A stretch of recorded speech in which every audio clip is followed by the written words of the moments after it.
पाटलिपुत्र का दरबार। एक साधारण ब्राह्मण चाणक्य नंगे पांव खड़े हैं और शक्तिशाली राजा धनानंद उसका अपमान कर रहा है। दरबार से धक्के देकर निकाल देता है, लेकिन अपमान टूटन नहीं बना, वह प्रतिज्ञा बन गया। नंदों का उन्मूलन करूंगा और एक ऐसा साम्राज्य खड़ा करूंगा जिसे इतिहास कभी भुला नहीं पाएगा। सवाल उठता है, बिना सेना, बिना धन, एक अकेला व्यक्ति ऐसा साहस कैसे कर सकता है? चाणक्य कौन थे?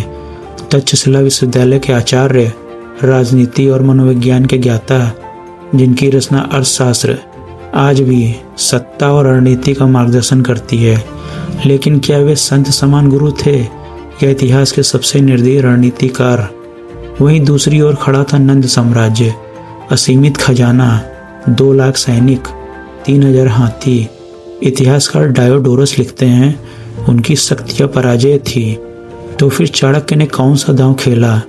उन्होंने खोज निकाला एक बालक, चंद्रगुप्त, निर्धन परिवार का यह बालक जिसकी आंखों में साम्राज्य की ज्वाला थी। घने जंगलों में गुप्त प्रशिक्षण शुरू हुआ। शस्त्र विद्या, राजनीति, जासूसी, युद्ध सेनाएं नहीं, रणनीति जीतती है, यही शिक्षा थी। लेकिन पहली लड़ाई में मिली करारी हार। क्या यह अंत था? नहीं। चाणक्य के अनुसार हर विजय की सीढ़ी होती है। अब चाल बदल गई थी। सीधा शुरू नहीं, राजनीति, विद्रोह की आग भड़काई गई। नंद विरोधियों से गुप्त समझौते हुए, व्यापारी, साधु, यहाँ तक कि गणिकाएं भी गुप्तचर बनी। यही था उनका असली हथियार, जासूसी। और वर्षों की साजिश का परिणाम आया, निर्णायक युद्ध। नंद साम्राज्य ढह गया, धनानंद पराजित हुआ और 321 ईसा पूर्व निर्धन बालक चंद्रगुप्त सम्राट बन गया। मौर्य वंश की नींव रखी गई और उसके पीछे था एक मस्तिष्क, चाणक्य। लेकिन उसकी जीत का केवल एक राजा को हराने की नहीं थी, उसकी दृष्टि थी अखंड भारत। मौर्य साम्राज्य अफगानिस्तान से बंगाल तक फैला।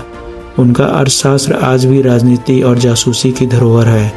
तो सवाल यह है, क्या चाणक्य एक राष्ट्रनायक थे या एक निर्दयी राजनीतिक खिलाड़ी? शायद वे दोनों थे। दोस्तों, अगर यह डॉक्यूमेंट्री हिस्ट्री की आपको अच्छी लगी हो तो please like and subscribe my YouTube channel.